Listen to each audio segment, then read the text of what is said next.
Welcome back to our channel. In 1986, Bette Midler insisted that her character wear a different color wig, which caused the entire film team to wait for 2 hours. The filmmaker pleaded.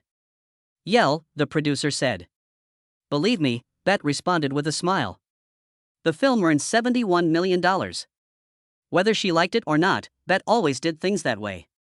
She terrorized Hollywood, held the biggest parties, and got into arguments with everyone. You know what? She's not done yet at 79. Her most recent Broadway surprise has many wondering if she is genius or insane. In Honolulu, Hawaii, on December 1, 1945, Bette Midler was born. In an Asian-dominated area, her parents, Fred and Ruth Midler, belonged to a small Jewish group. While Ruth worked from home as a seamstress, Fred painted houses and served on a U.S. Navy post. They gave her a name that was pronounced with only one syllable, in honor of Betty Davis. Because of her upbringing, she frequently felt alienated at Aiea, which is close to Pearl Harbor. She had something to cling to, nevertheless, because of the island's natural beauty and rhythm. So did performance and music. She was a standout even as a child. She got an award for her performance of Silent Night in first grade. Her mother urged her to embrace the qualities she possessed. She began observing how actors acted on TV and watched vintage Hollywood musicals. She was hard to ignore by the time she got to Radford High School. People noticed her because she spoke a lot and occupied space. She was chosen the most vocal and dramatic by her peers, and she graduated as valedictorian in 1963. She became a student at Manoa's University of Hawaii to pursue drama, but she had no interest in going to school. 3 semesters later, she departed. At about the same time, she was cast in an uncredited role as Miss David Buff in the 1966 movie Hawaii. That job's compensation was just enough for her to take a step that would change everything. In 1965, after packing her luggage, she set out for New York City. Actors from all over New York were vying for attention, but she wasted none of it. She began taking anything she could get and performing in such off-Broadway shows as Cinderella Revisited and Miss Nefertiti Regrets. Her role in the Broadway production of Fiddler on the Roof was confirmed in 1966. She began as merely another chorus member, but by 1968, she had advanced to the role of Seitel. Through her time with the program until 1970, she became accustomed to the stage's rhythms and gained confidence in front of the crowd. She found herself singing in an unexpected location, the Continental Baths, a gay bathhouse located in the Ansonia Hotel's basement, after leaving Fiddler on the Roof. Although it lacked glamour, it was alive. She was singing and Barry Manilow was playing the piano. The viewers, primarily composed of guys, allowed her the freedom to be boisterous, jovial, and defiant. There was a strong sense of humor, extravagant clothes, and dramatic tunes. Back then, locations such as the Continental Baths served as more than just amusement parks. She transformed into the Divine Miss M, the persona that would carry her ahead on that stage, which served as sanctuaries. Bette Midler's success was a result of her presence as much as her talent. She had an advantage over everyone else from the time she released the Divine Miss M in December 1972. The record was produced with assistance from Barry Manilow, but Midler's enthusiasm was what really created it. She introduced theater into pop music, blended contemporary sounds with vintage classics, and transformed each song into a show nobody was able to turn away. The album sold over 1 million copies, went platinum in the US and Canada, and peaked at number 9 on the Billboard charts.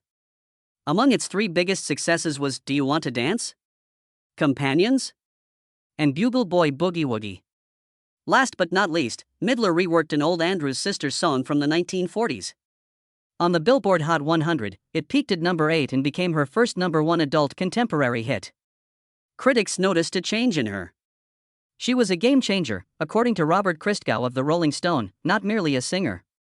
She has depth, comedy, and drama. A song such as Hello in There was honest and devastating. People were drawn in by Delta Dawn's weight. Her ability to switch from being amusing and lethal in an instant was effective. It wasn't just the song, though, it was the way she performed it. She developed a persona that was both vulnerable and larger than life, the Divine Miss M. It struck a chord with individuals, particularly the LGBTQ+ community, despite being audacious, dramatic, and extravagant. She won a Grammy in 1973 for Best New Artist as a result of the album's popularity. She had already established herself as a prominent figure in entertainment by the time she accepted the prize in 1974. Her signature wit and charm were evident in her acceptance speech. She was utterly unforgettable, erratic, and slightly outlandish. Her albums became famous, but so did her live performances. She sang, but she did more than just stand on stage. Every performance she did was a musical extravaganza with extravagant clothes and humor. She has the ability to make an audience laugh with an inappropriate joke before bringing them into a very touching moment. She had a knack for crowd management, bringing intimacy to enormous arenas. Everything that she accomplished best was documented in the Depression Tour of 1976, which was later adapted into the Bette. Standout performances, unexpected comedy, and memorable melodies. She was already very successful as a musician, but Hollywood was about to notice. With 1979, Bette Midler made her Hollywood debut with The Rose. Janis Joplin's life served as a loose inspiration for the movie. Her character was Mary Rose Foster, a rock singer who battled addiction, stardom, and personal issues. After Joplin's family declined to give the rights, the film's initial script was altered to tell a fictional story instead of a true account of her life. It was an incredible performance by Midler. Her intense theatrical presence and unadulterated emotion enthralled audiences. She became a rock star on screen, not just a character. She won a Golden Globe for her performance and was nominated for an Academy Award for Best Actress. Especially the title tune, The Rose, which became one of Midler's most famous songs and earned her a Grammy. The film's soundtrack was equally remarkable. Although the film's depiction of stardom was deemed predictable by some critics, it cemented Midler's standing as a singer and actress. In addition to being a dramatic actress, Midler had demonstrated that she was naturally funny. She starred in 2 consecutive hits in 1986. Ruthless People and Down and Out in Beverly Hills. An affluent family's life is completely upended when a homeless man, Nick Nolte, moves into their house in Down and Out in Beverly Hills. Playing the neurotic housewife was Midler, providing incisive comedy moments while maintaining the realism of her character. With almost $62 million at the box office, the movie was a major success and the first R-rated release from Disney's Touchstone Pictures. In Ruthless People, which she starred in the same year, she played an abducted wife who betrays her captors. And her scathingly funny performance contributed to the movie's over $71 million box office haul. In Hollywood, Midler became a comedy powerhouse because to these 2 movies. In the 1988 movie Beaches, which chronicled the friendship of 2 women that lasted a lifetime, Midler had a more poignant role. Her role was C.C. Bloom was a singer with ambition. The emotional weight of the movie is carried by their relationship with Barbara Hershey's character, Hillary Whitney. Although some reviewers thought the film was overly sentimental, others found its themes of loss and camaraderie to be quite relatable. The soundtrack, in particular Wind Beneath My Wings, enhanced the impact of the movie. The song was created in 1982, and once Midler recorded it for the movie, it became a global hit. It was the #1 song on the Billboard Hot 100 and took home the 1990 Grammys for Song of the Year and Record of the Year. As evidence of how much people related to the movie and its soundtrack, the Beaches soundtrack itself went triple platinum. Wind Beneath My Wings, which is frequently linked to themes of love, thankfulness, and remembering, is still one of Midler's most well-known songs. Was already regarded as a major force in comedy before she became wildly wealthy in 1987. The film, which was directed by Arthur Hiller, starred her alongside Shelley Long in a humorous tale of 2 women who discover they are in a romantic relationship. Rather than battling over him, they band together to find him, which results in a variety of crazy scenarios. The movie was quite popular. It made around $66 million worldwide, which was significant for an 80s comedy with a female lead. The fact that Midler was pregnant during filming added to the already remarkable performance. She completed the film at 6 months of pregnancy, having begun it at 3 months. She performed several of her own stunts rather than taking it easy, including physically taxing sequences like tumbling over and clambering over rocks. A huge orange jumper was one of the oversized outfits she used to conceal her pregnancy. Her natural sense of humor was evident, and the director included one of her spontaneous falls in front of a truck in the final cut because it was so hilarious. Her performance was praised by critics, and she was awarded the 1988 American Comedy Award for Funniest Actress in a Motion Picture. She was also nominated for a Golden Globe for Best Actress in a Musical or Comedy. She spoke quickly and energetically, which was a great contrast to Shelley Long's more subdued presentation. Midler's association with Touchstone Pictures was reinforced by the movie, which also solidified her status as one of Hollywood's biggest comic stars. She collaborated with Lily Tomlin on the film Big Business, which was released a year later and told the story of 2 pairs of identical twins who were inadvertently exchanged at birth. One couple was raised in a wealthy urban area, whereas the other two resided in a small rural community.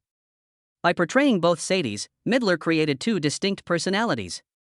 Additionally, the absurd premise of the movie was a natural fit for her outrageous comedic approach. Viewers found Midler and Tomlin together entertaining, despite conflicting reviews. Additionally, the two actresses received nominations for the American Comedy Award. Voted the funniest actress in a movie, and Midler took home the trophy. A respectable $40 million was made at the box office by the film, but not nearly as much as Astounding Wealth. It was not an easy film. For situations involving both sets of twins, body doubles were initially intended, but this didn't seem realistic. Tomlin and Midler ultimately took opposing actions. They appear to have been in the same scene twice thanks to deft camera work and editing. Despite its lackluster critical reception at the time, Big Business has since developed a cult following thanks to its absurd humor and Midler's ability to portray two entirely distinct personalities in the same movie. In 1993, Midler played Winifred Sanderson in Hocus Pocus, a completely different role. The movie follows three witches as they return to Salem in the present day and wreaked havoc on Halloween night. Together with Sarah Jessica Parker and Kathy Najimy, she portrayed one of the most recognizable witches in film history. A combination of pure mischief and theatrical comedy characterized Midler's performance. She captivated the audience into dancing till they passed out during her performance at a Halloween party, which stands out as one of the most memorable moments. She demonstrated her ability to blend humor with a jaw-dropping musical song in this scene. Critics didn't like Hocus Pocus when it was initially released, but it went on to become a Halloween classic. Initially, it had a $28 million budget and generated $48 million at the box office. However, its true popularity was eventually achieved through merchandise, TV reruns, and home video sales. Winifred Sanderson is one of Midler's favorite roles ever, she has stated on numerous occasions. And even now, decades later, her wicked, funny performance is still praised by fans. Later, in 1996, she co-starred with Diane Keaton and Goldie Hawn in The First Wives Club. Three women whose wealthy husbands or younger women had abandoned them were the subjects of the movie. Rather of disintegrating, they banded together to get revenge, demonstrating that their greatest assets were age and expertise. Brenda, a strong, sardonic single mother who had assisted her husband in creating a prosperous business, was discarded by Midler. Her lines in the movie were among the funniest. And her relationship with Keaton and Hawn enhanced the film. They actually got along off-screen, which made their connection on-screen seem so genuine. The film was a huge success, earning $181 million worldwide on a small budget and debuting at the top of the box office. It also demonstrated that female-led comedy might rule Hollywood and helped rekindle the careers of its three main ladies. One of the most well-known scenes from the movie was when the three ladies sang Leslie Gore's "You Don't Own Me," which became a potent anthem for women regaining control of their lives. Throughout her Broadway career, Bette Midler experienced many amazing situations that influenced her work. It all began with the already historic musical Fiddler on the Roof. In 1966, she made her debut in a little role. Her skill, however, was not overlooked. In early 1967, a few months later, she was given a significantly larger role as Tevi's eldest daughter, Sadal.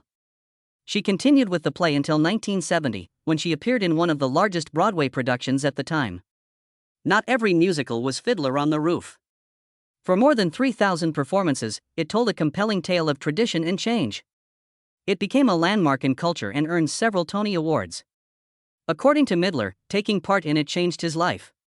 She learned the art and discipline of live theater from it. In the well-known song Matchmaker, she had the opportunity to display her voice while portraying Zaytel. Her live performance of it with her fellow cast members at the 1968 Tony Awards was one of her most memorable moments. Her performances were memorable due to her unique blend of heart and comedy, which was evident even at that time. She would go on to make it her specialty to make a character come to life with both humor and feeling. Following several decades off Broadway, Midler made a significant comeback in 2013 with a conversation with Sue Mengers titled "I'll Eat You Last." A one-woman performance in which she performed alone for 85 minutes. Compared to the large musicals she had previously performed in, this endeavor was very different. The drama focused on Sue Mengers, a shrewd, strong Hollywood agent who was scary and humorous. With his flawless comedic timing, Midler brought the role to life, and the crowd adored it.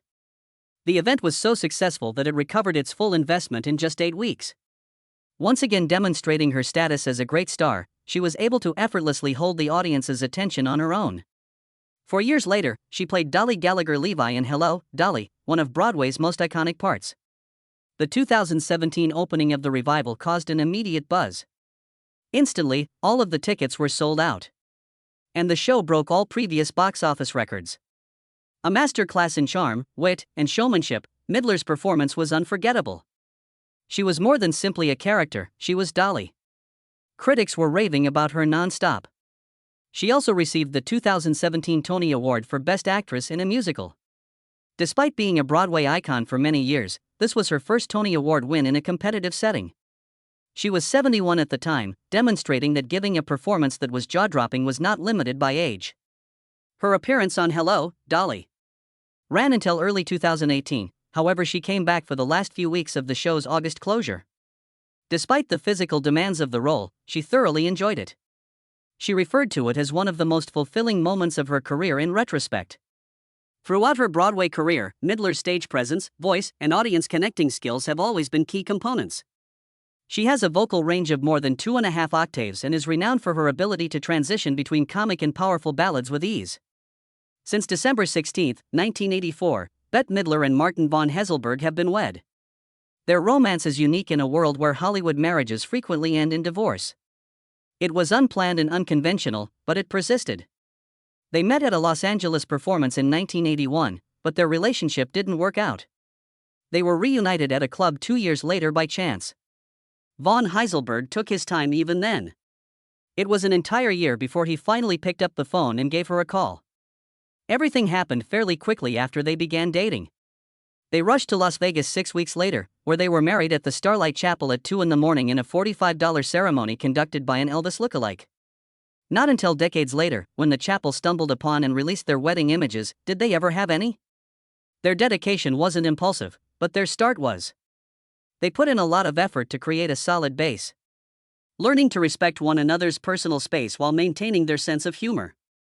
One of their secrets, Midler frequently laughs, is that von Hesselberg snores, so they sleep in different bedrooms.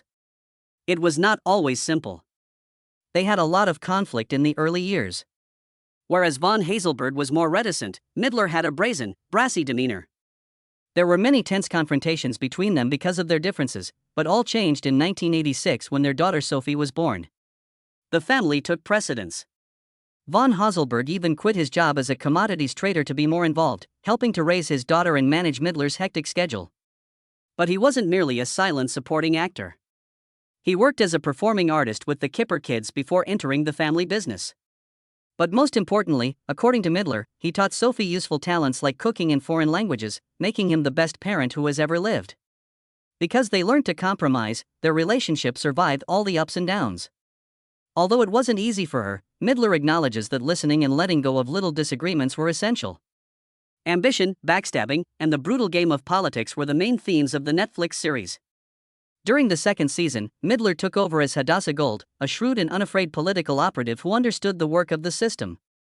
She was not by herself.